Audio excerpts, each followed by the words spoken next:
네, 오늘 또 이렇게 또 두 번째 모임을 갖고 있는데요. 바쁘신 와중에 또 오늘 모였어요. 우리가. 아이 셀레나? 네. 아이키요? 진짜 바빴어요.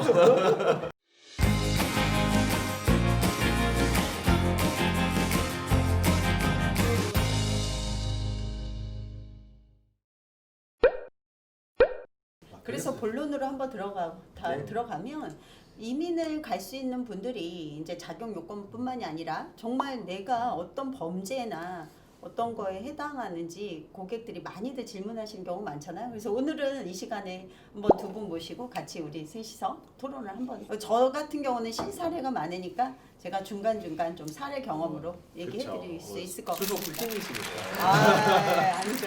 예, 정말 많은 사례를 경험하셨을 거라고 진짜 생각이 다양하더라고요. 드는데요. 네. 지금 한 몇 년째 이민 업무 하고 계시죠? 21년이요. 그러면 수많은 케이스를 갖다가 제가 알기로는 셀레나 대표님이 이 벌써 이렇게 해외로 보내신 이주 도와주신 네. 한 5천 케이스 가까이 된다고 얘기 들었거든요. 그 숫자로 제가 한번 해본 적이 있는데 한 4,300 케이스 패밀리로. 정말 많은 경험이 네. 있으셨겠어요. 나이를 보니까 제 경험상으로는 나라마다 국가마다 이민 국가마다 정해진 그 미성년자의 기준이 있는데 네. 대부분은 만 18세 자녀에 한해서는 네네. 그 미만에 한해서는 거의 안 하는 경우도 있고요. 근데 대부분은 만 16세 이상부터는 신원조회를 그렇죠. 네, 성인으로 해가지고 그리고 또는 한 국가에서 예를 들어 자기가 6개월 또는 1년 이상을 거주했던 경험이 해외 경험이 있으면 그것까지도 신원조회를 해야 돼요. 생각보다 그렇죠. 네, 예를 들어 나는 네. 미국에서 6개월을 거주한 경험이 있어. 유학생활이든 어떤 뭐 J1 비자든 L1 비자든 이런 게 비자를 소유하고 있는데 그때 체류를 했으면 반드시 그 미국에 있었던 그 시기에 그 신원조회까지도 해야 되고요. 그거는 해야 되죠. 네, 왜냐면 호주 같은 경우도 1년이면 반드시 해야 돼요. 음, 근데 만약에 예를 들어 호주 같은 경우는 11개월 뭐 29일까지 거주했다. 그러면 그건 또 안 해도 되는 거예요. 재밌죠? 그래요? 12개월 채우게 되는 거예요? 연속 6개월 또는 호주 같은 경우에 연속 1년. 네. 경제사범은 어떻게 돼요? 경제사범, 네, 좋은 질문이세요. 정말 좋은 질문이세요. 지금 고객들이 그것 때문에 오늘의 아마 동영상을 네. 좀 보시지 않을까 생각하는데 경제사범 같은 경우는 저는 이제 21년 됐으니까 많은 경험을 봤을 때 대부분은 대다수는 사실은 미비한 범죄예요. 우리 그 범죄 중에서는 이민의 그 범죄 중에서는 왜 경제사범이 미비해요? 아주 나쁜 놈들이죠. 근데 제가 이제 투자이민 쪽을 주로 전담하다 네. 보니까 사실은 민법이죠 거의 그쵸, 대다수. 네. 그쪽으로 걸리시는 분들이 있으니까 이게 명확하게 이제 형사냐 민사냐 사실은 이제 거기에 큰 차이를 두는데 형사는 아주 까다롭게 보는 부분들이고 민사 같은 경우는 이제 좀 케이스 바이 케이스가 의외로 네, 많아요. 맞아요. 네, 그리고 법이라는 게 한국에서는 죄인데 외국에서는 죄가 아닌 경우도 있고. 그렇죠. 그러니까 그것도 이제 이민을 받는 나라 입장에서 이제 가이드라인에 따라서 그거를 결정을 해주더라고요. 제 케이스 같은 경우는 대표죠. 한 유명 회사의 대표로 지금 포지션이 잡혀 있는 분인데 그분께서 신혼조에 이제 고민을 하시더라고요. 조용히 오셔서. 근데 봤더니 직원이 잘못한 거죠. 결국에는. 직원이 인터넷으로 해서 뭘 올려서 그게 이제 대표로 해서 했는데 대표가 진짜 네. 이게 법인이 있어갖고 양벌 기준 때문에 그런 그렇죠. 거예요. 맞습니다. 네. 그러니까 해당 직원이 하더라도 해당 직원을 갖다 관리 감독하고 하는 대표까지. 네. 결론을 보면 고의적이냐 아니면 계획된 그런 범죄냐가 되게 중요했던 것 같아요. 뭐 근로 관계도 잘 몰라가 근로 기준법도 잘 네. 몰라갖고 그냥 진짜 몰라갖고 했던 것에 대해서 뭐 직원들이 또 노동부에 신고하고 많습니다. 그런 건. 그런 거 괜찮아요? 그런 거는 그렇지. 한국에 사업하시는 분들 하나씩 다 거의 있으신 것 있더라고요. 같아요. 예, 네. 그거는 말씀하신 대로 이거를 뭐 일부러 맞아. 억지로 그런 막 거는. 이게 고의적으로 했느냐 아니면은 실수로 할 경우는 좀 많이들 봐주더라고요. 네, 맞습니다. 근데 저작권을 할 때는 미국이나 이런 여타하는 나라들은 되게 안 돼요. 그 저작권 문제로 제가 하나 에피소드가 있어요. 말씀해 주세요. 되게 제가 케이스를 했던 케이스 중에 제일 어려웠던 케이스 중에 하나인데 한국에서 이제 저작권 문제로 상당히 큰 이제 이 이슈가 됐었던 일이었어요. 정말 중요한 거는 이거를 신청할 때 그 사실을 숨기면 안 돼요. 그러니까 그렇죠. 그러니까 여기다가 진술할 때 보면은 형벌을 받은 게 있느냐, 뭐 실제로 그쵸. 뭐 이런 것들을 필요하죠. 대답을 해야 네. 되는데 이거를 숨긴 거예요. 음. 그래서 이제 저희는 이제 문제가 없겠다 해서 집어넣는데 그 나라에서 이제 서치를 다 해요. 네. 다 나와요. 실제로 문제가 있는 분들은 이번에 이제 이슈가 돼서 딱 튀어나온 거죠. 그래서 그분은 사실은 그 국가로는 못 갔어요. 이게 그 케이스는 이제 네. 너 거짓말한 거야라고 해가지고 이제 그렇죠. 못 가게 됐어요. 그리고 나서 저희가 이제 다른 나라로 진술을 다시 다 쓰고 설명을 다 해서 붙여가지고 설명을 다 해서 넣었어요. 근데 거기는 또 받아줬어요. 근데 그게 네. 처음에 한국가에서 이게 비자 거절됐던 그게 다른 국가 할 때 영향을 안 미치는 영향을 줍니다. 예. 그죠? 거절을 당한 케이스가 있다. 그러면 그것조차도 쓰게 돼 있어요. 나 어디다 신청을 했었는데 거절을 어떤 사유로 됐었다. 어떤 나라들은 그래서 실제로 이제 이 어플리케이션이 들어가기 전에 네. 사전 승인이라는 것을 거칠 수 있게 해주는 나라들도 꽤 있어요. 그래서 사전 승인에서 걸리잖아요. 그러면 이거는 거절로 보지 않는 케이스들도 있어요. 그러니까 미리 좀 문제가 있는 것 같다 그러면은 그런 나라들을 또 찾아서 사전 승인을 통해서 한번 진행을 해보고 패스가 되면 그때 진행이 되면 이거는 거절이나 그쵸? 네. 그런 프로세스를 거치지 않으니까 그렇게 되는 경우도 제가 있습니다. 두 분 얘기 듣다 보니까 첫 이민 갈 때 첫 단추를 잘 끼워야 되겠네요. 잘 키워야 돼요. 좋은 컨설턴트 이주업체를 만나야 그런 것 갖다 많이 줄일 수 그렇죠. 있겠네요. 네. 그러니까 지금- 다양한 경험이 되게 중요하고 또 하나 남자분들 두 분 남자분들이니까 남자분들이 뭐가 제일 많은지 아세요? 신혼조에서 앤디님. 혹시 네. 그 뭐 성문제 아니에요?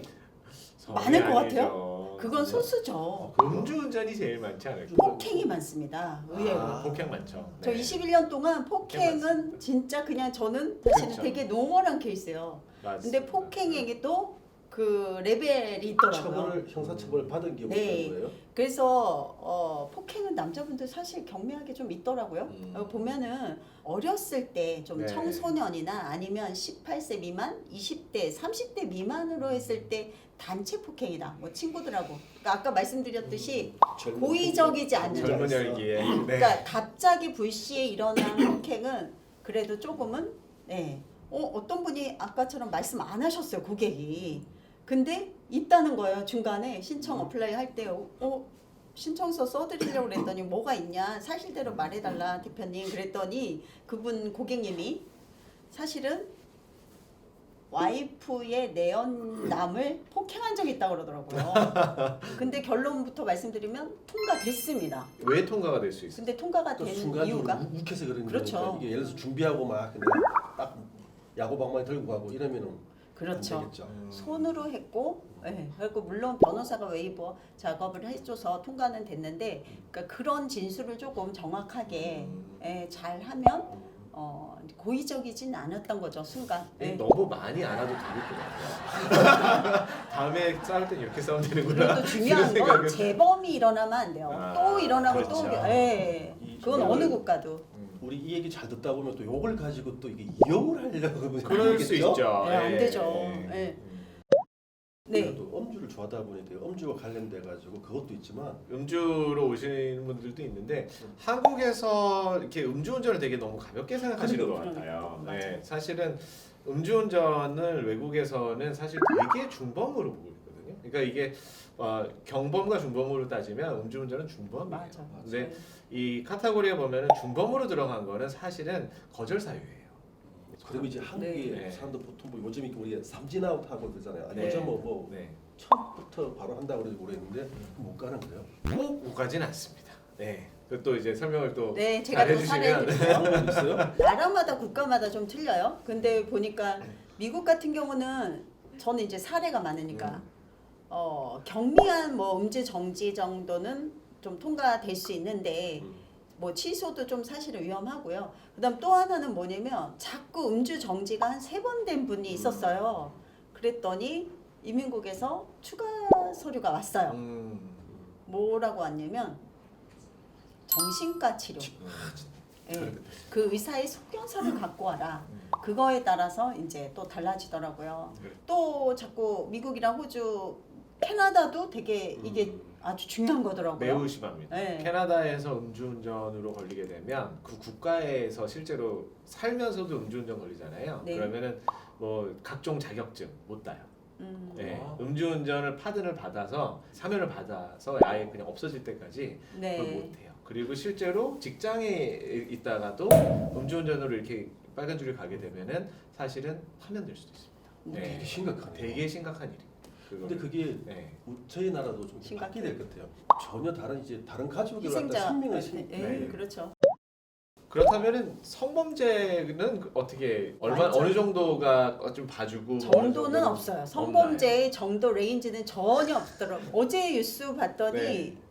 모 대학 교수님이 또 성추행 해가지고 제자를 또 뉴스에 나왔던데 어떤 반복의 수 중요하지 않습니다. 이거는 무조건 단 한 번의 그 성범죄를 일으키면 그거는 무조건 이민은 불가라고 생각하시면 돼요. 성추행도 마찬가지고 여러 국가 이민 국가들을 볼 때 사실은 성범죄에 대한 거는 뭐 나이를 막론하고 어떤 것도 허락하지 않습니다. 하여튼 좀 그런 게 유감이더라고요. 의외로 외모랑 다르게 또 그런 성범죄를 하신 분들이 찾아오는 경우도 있어요. 고학력의 아주 자산가였어요. 그래서 될 수 있는 나라만 골라달라고 그랬는데 팔찌도 좋은 거 찾대요. 전자팔찌. 전자발찌. 팔찌. 정말 그렇게 많은 분들을 이제 보내셨으면 진짜 네. 케이스들은 어마어마하게 많이 근데 보셨을 사실 것 그때 같아요. 깜짝 놀랐어요. 네. 그리고 또 1년에 한 번씩 전화 와요. 딱 1년에 한 번. 아, 전화 오시는데 뭔가 무서운데요. 네. 이제 점점 호러로 가고 셀레나님, 있어요. 저 이민 가고 싶어요. 스릴러로 가고 있어 지금. 그리고 네 친절하게 받아들였죠. 어디로 가고 싶은가요? 그랬더니 사람을 주겠습니다. 오 마이 갓. 그러면 저 놀랬죠. 또 그거 장난하는 줄 알았어요. 그 전화로. 그러면 실형 사셨나요? 그랬더니 살았대요. 그래서 실형을 살아도 이민 갈 수 있는 나라로 또 선택해달라고 그러는데 절대 안 돼요. 무섭다. 그런 그리고 분하고 제가 안 분명히 보내시면 안 되겠다. 안 된다고 이제 조심스럽게 전화를 끊었는데 한 달 있다가 갑자기 방문 상담을 그냥 예약도 안 하시고 오셨어요. 근데 그분이었는데 무조건 해달라 그러더라고요. 근데 그분이 겉모습이 되게 나이스해 보였어요. 우리 그러니까- 이런 얘기 해도 돼요? 또 보시다가 또 막. 점점 스릴러로 가고 있어서 오히려 시청자분들은 좋아하실 것 같은데 지금 그 얘기는 그만 하면 될까요? 네. 네, 아무튼 이민을 생각하시고 하시는 분들은 그 진짜 조심하셔야 될 것 같아요. 근데 그럼에도 불구하고 사람이 뭐 그 계획하지 않고 정말 뜻하지 않게 정말 그렇죠. 생길 수 있는 그렇죠. 문제들도 있잖아요. 네. 근데 그런 분들은 그러면 어떻게 그러면 이민을 준비를 해야 될까요? 네, 웨이버라는 사면 네. 처리하는 게 있어요. 그래서 모든 분들이 뭐 경미한 뭐 어떤 죄라면 죄일 수도 있고 불의의 그런 범죄 행위 아닌 범죄 행위를 하는 분들이 계시는데 그런 분들은 너무 조바심 내지 마시고 정말 경험 많은 저같이 이렇게 경험 많은 분들은 진짜 이거 말고도 엄청 많거든요. 그래서 컨설턴트와 전문가와 상담하시고 그 다음에 또 미국 이민 변호사가 또 사례가 또 많으니까 절충해서 웨이버 사면을 할 수 있는 그 진술서를 쓰면 뭐 아주 쉽게는 아니겠지만 그래도 괜찮은 또 이민 신청을 가능해요. 그렇게 보면 되겠네요. 우리가 뭔가 이제 죄를 지었을 때 변호사를 쓰는데 이게 예를 들어서 뭐 10년짜리를 갖다가 그냥 막 무죄가 된다든지 네. 그 정도까지는 아니더라도 일단 우리가 좋은 변호사 써야 되잖아요. 그렇죠. 전문 변호사. 네. 사면만 전문으로 하는 변호사가 따로 있다는 건 사실은 아니에요.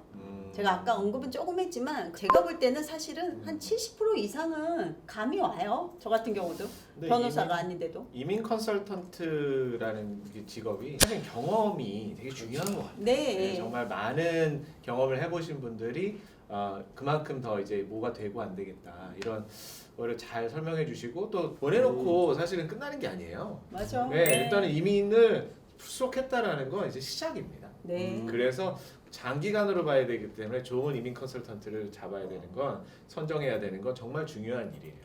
오늘 한 번 하고 끝나는 오늘 게 많은 걸 배웠네요. 지금 뭐 사실은 시간 안에 그 우리가 신혼주에 얘기하는 더 끝도 없을 것 같아요. 근데 이걸로 우리가 마무리를 하고 다음 편에는 지금 또 중요한 거 있죠. 고객들이 필수 같이 하는 신혼주에 이어서 신체 검사. 네. 네. 신체 검사도 참 재밌어요. 네. 그래서 다음 편에 신체 검사를 한번 우리가 주제로 또 하겠습니다. 기대됩니다. 네. 재밌는 기대돼요. 케이스 많을 것 같은데요. 많죠? 네. 아유.